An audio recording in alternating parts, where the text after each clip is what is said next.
फुलेरा गांव में फिर से बवाल मचा हुआ है भाई साहब। कुर्सी वही पुरानी वाली, लेकिन लड़ाई अब की बार नई वाली है। एक तरफ प्रधान है जिसका काम बहुत सारा लेकिन बोल बहुत ही कम है। दूसरी तरफ है भूषण और क्रांति देवी, काम तो छोड़ो दिन भर वह चाल ही चलती रहती है। और बीच में फंसे हुए हमारे सचिव जी, जिसको अभी तक समझ ही नहीं आया है कि वो हमारे गाँव के सिक्योरिटी है या गाँव के मिडिल में। तो तैयार हो जाइए, इस बार पंचायत में हंसी भी है और चाल भी है और कुछ ऐसा टूल्स भी है जिसको आपको बोलने पर मजबूर कर देगा कि अबे ये क्या चल रहा है फुलेरा गांव में। तो वीडियो स्टार्ट करने से पहले आप इस चैनल को सब्सक्राइब कर दीजिएगा ताकि आपको इसी तरह से फ्रेश कंटेंट मिलता रहे। तो फर्स्ट एपिसोड सचिव जी के मौसी के लड़के से होता है, जो कि कुछ दिन के लिए यहीं पर रहने के लिए आया था और वो अपने माँ से बता रहा था कि सचिव जी यानी कि अभिषेक जी है, जो कि यहाँ पर बहुत ही ज्यादा परेशान है क्योंकि उस पर एक केस चल रहा है। और हाल ही में पता चला है कि सचिव जी का एग्जाम बहुत ही ज्यादा अच्छा गया है। अगर भूषण उस पर केस नहीं हटाएगा तो डॉक्यूमेंट और इंटरव्यू में बहुत ही ज्यादा प्रॉब्लम हो सकता है। तो सचिव जी कहते हैं कि उसका इतना अच्छा एग्जाम गया है लेकिन उस पर 322 धारा लगा हुआ है। अगर यह केस क्लियर नहीं हुआ तो उसको बहुत ही ज्यादा तकलीफ हो सकता है। फिर थोड़ी देर के बाद वो अपने मौसी को लड़का को छोड़ने के लिए जाता है। तभी आगे प्रहलाद चा और विकास चले आता है और वो दोनों को बता देता है कि आज सचिव जी का मूड थोड़ा खराब है। और यहीं पर हमें एक बात पता चल जाता है कि जो प्रधान जी पर गोली लगा है वह कोई और नहीं बल्कि प्रधान जी खुद गोली चलवाए हैं ताकि वो आगे का इलेक्शन आराम से जीत सके। और यही प्रधान जी का चाल है। लेकिन भूषण बहुत ही ज्यादा चालाक है। यहाँ पर वो FIR प्रधान जी पर नहीं बल्कि सचिव जी पर करवाया है। फिर हम आगे प्रधान जी को देखते हैं जिसके हाथ में गोली लगा हुआ है और वह सिर्फ रेस्ट कर रहे हैं। और अब बस उसको सिर्फ एक ही काम है कि अब वो आगे के इलेक्शन जीतना, वो भी कैसे भी कर क्योंकि हर बार इलेक्शन में ऑपोजिशन में कोई नहीं होता था, लेकिन इस बार बनराकस नाम का एक प्राणी जाग गया है जो कि इलेक्शन भी लड़ रहा है और प्रधान जी के पूरा टक्कर भी दे रहा है। और रात को सचिव जी को नींद नहीं आ रहा था, इसीलिए वो मोबाइल चलाने लग जाते हैं और यूट्यूब पर 322 के धारा के बारे में जानने भी लग जाते हैं। सचिव जी को पता चलता है अगर आप 322 धारा में गुनाहगार में पकड़े गए तो आपको 1 साल के सजा भी हो सकता है। यह बात सुनने के बाद सचिव जी बहुत ही ज्यादा हैरान होने लग जाते हैं और उसको अब टेंशन भी होने लग जाता है। इसीलिए वह पंचायत के बाहर बैठ जाते हैं और वह प्रहलाद चा के कॉल करते हैं और उनसे बियर मांगते हैं। तभी प्रहलाद चा बताते हैं कि उसके पास बियर नहीं है, उसके पास रम है। तभी सचिव जी प्रहलाद चा के यहाँ रम लाने के लिए चले जाते हैं। तभी प्रहलाद चा एक बड़ा बोतल लेकर आते हैं। यह देखकर सचिव जी कहते हैं कि मेरे को इतना बड़ा बोतल नहीं चाहिए, मेरे को तो सिर्फ छोटा बोतल चाहिए ताकि मेरा काम चल सके।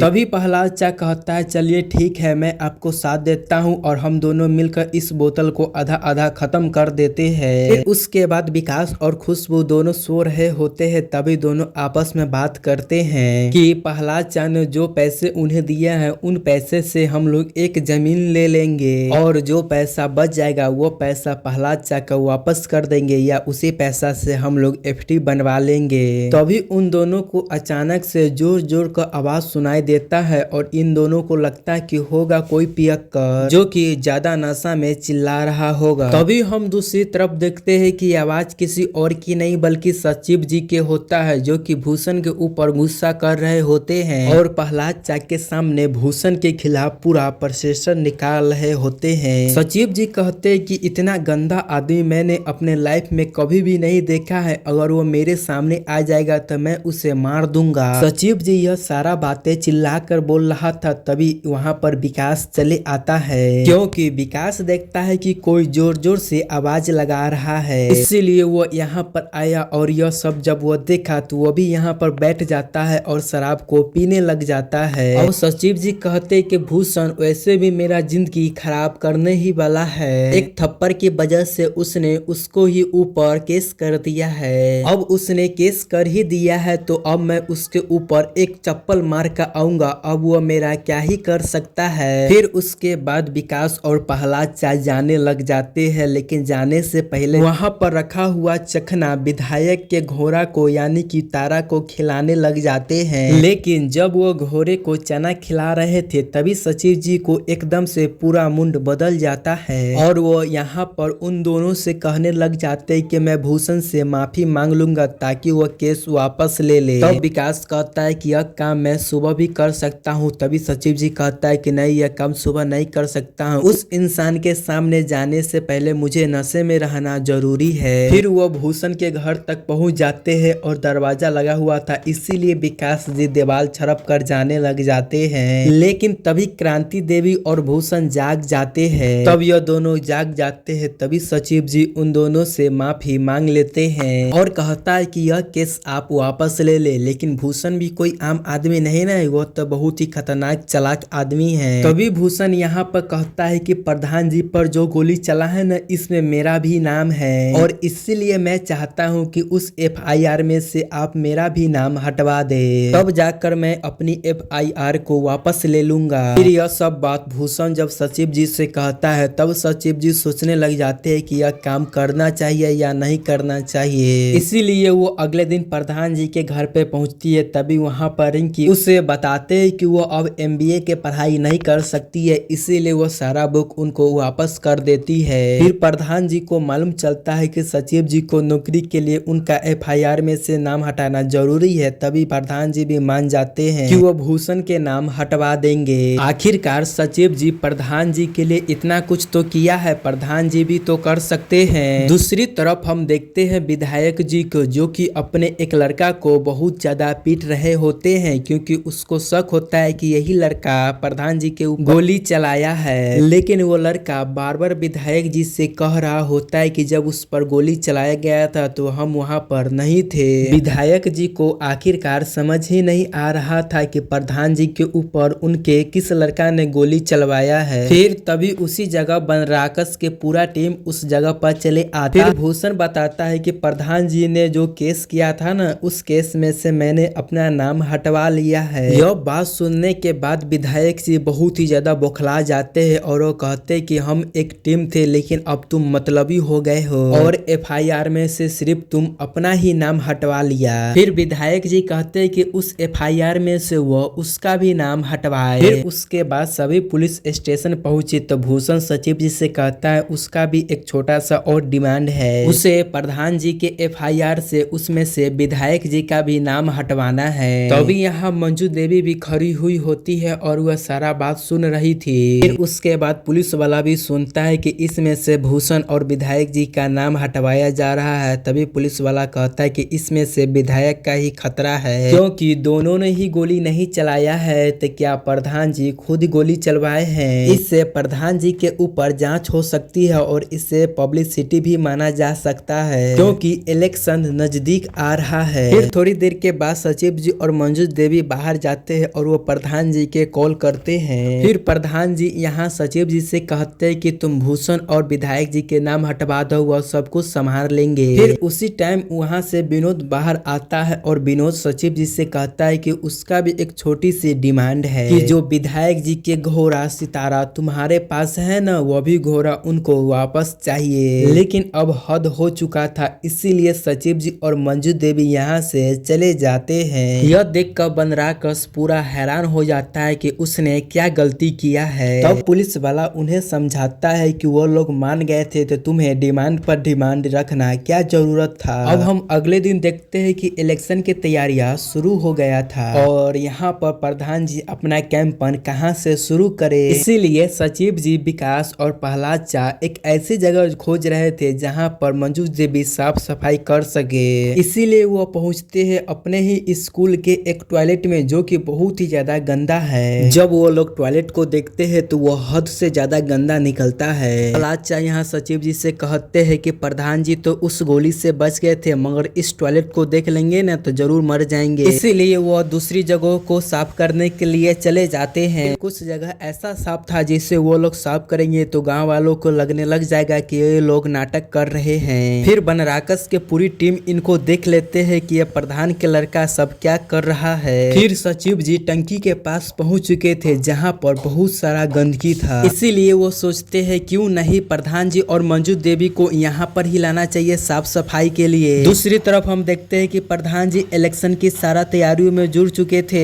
हाथ टूटा हुआ था लेकिन फिर भी साफ सफाइयों की पूरा तैयारी कर रहे थे। अभी हम देखते हैं कि रिंकी ने एक मंजू देवी नाम के फेसबुक पेज बनाया है ताकि वो इस फेसबुक पेज पर पूरा इलेक्शन के प्रचार कर सके, जिसमें इन सभी लोगों को बहुत ही ज्यादा आसानी होगा। इसीलिए वह प्रधान जी और मंजू देवी की एक फोटो क्लिक करती है और सभी फोटो को वह फेसबुक पेज पर डाल देती है और उसमें लिखा था कल सुबह 11 बजे पानी की टंकी की साफ सफाई करी जाएगी। दूसरी तरफ हम देखते हैं सचिव जी और विकास को, जो कि पंचायत पर बैठकर चाय पी रहे होते हैं। तभी उसको अचानक से कुछ आवाज सुनाई देता है। तभी वो जाकर देखते हैं तो वो देखते हैं कि बनराकस के पूरा टीम पानी के टंकी तर पूरा साफ सफाई कर रहे हैं। यह देखकर वो बहुत ही ज्यादा हैरान हो जाते हैं क्योंकि कल सुबह मंजू देवी इस जगह पर साफ सफाई करने वाले थे, लेकिन यह लोग तो आज ही यहाँ पर साफ सफाई करने लग गए थे। यह बात सचिव जी तुरंत प्रधान जी को बताते हैं। प्रधान जी तुरंत सचिव जी और विकास को घर आने के लिए कहते हैं। अब सवाल यह था कि आखिरकार बनराकस को किसने बताया कि कल सुबह टंकी तर साफ सफाई होने वाला है। तब मालूम चलता है कि वो लोग मंजू देवी के फेसबुक आईडी पर सारा जानकारी वो लोग देख चुके थे, इसलिए अब उन्हें कुछ और करने की जरूरत थी। मंजू देवी कहती है कि अब तुम हमें ऐसा जगह बताओ जो कि गांव की सबसे खराब जगह है और बहुत गंदगी हो,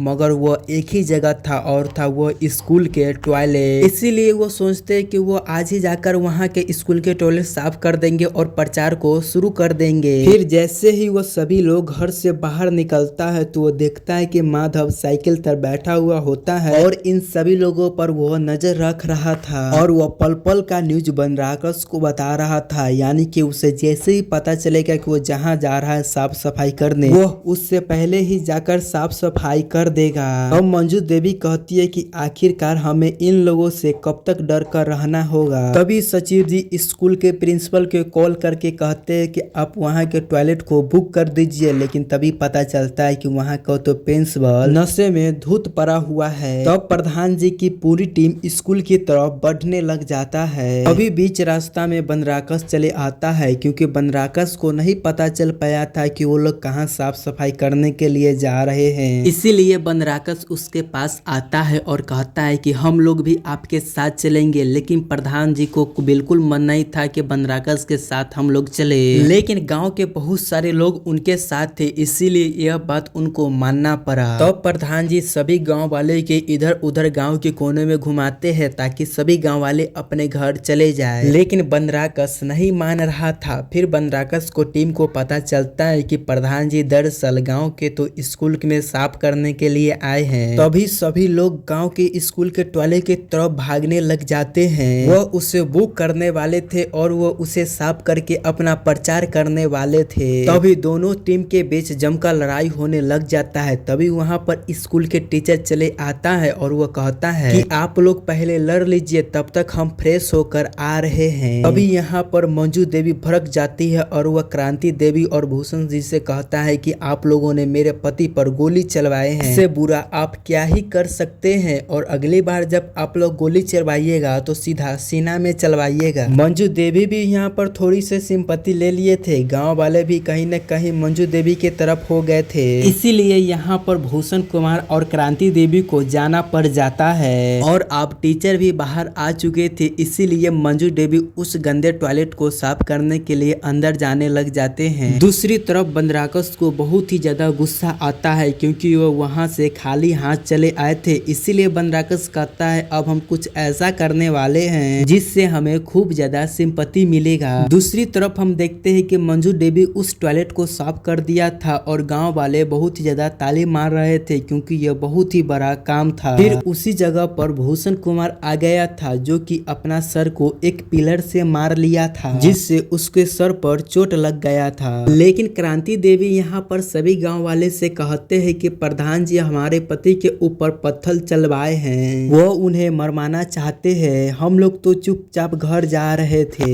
लेकिन इन्होंने हमारे ऊपर पत्थर चलवाए हैं। आपको इलेक्शन नहीं लड़ना है तो मत लड़िए, लेकिन इस तरह से आप मत कीजिए। अब तो हम इलेक्शन लड़ेंगे और जीत कर भी दिखाएंगे, क्योंकि गांव वाले भी आपको देख रहा है कि आप कितना अन्याय कर रहे हैं। इस तरह से भूषण कुमार और क्रांति देवी ने गांव वाले की तरफ से थोड़ी से तो सिंपैथी ले लिए थे और इसी इसी के साथ पंचायत सीजन 4 फर्स्ट पार्ट यहीं पर ही खत्म हो जाता है। दोस्तों उम्मीद करता हूँ कि आपको यह वीडियो पसंद आया होगा, और आया होगा तो आप इस चैनल को सब्सक्राइब करना न भूलें। और बहुत ही जल्द हम इस सीरीज के नेक्स्ट पार्ट भी लाने वाले हैं।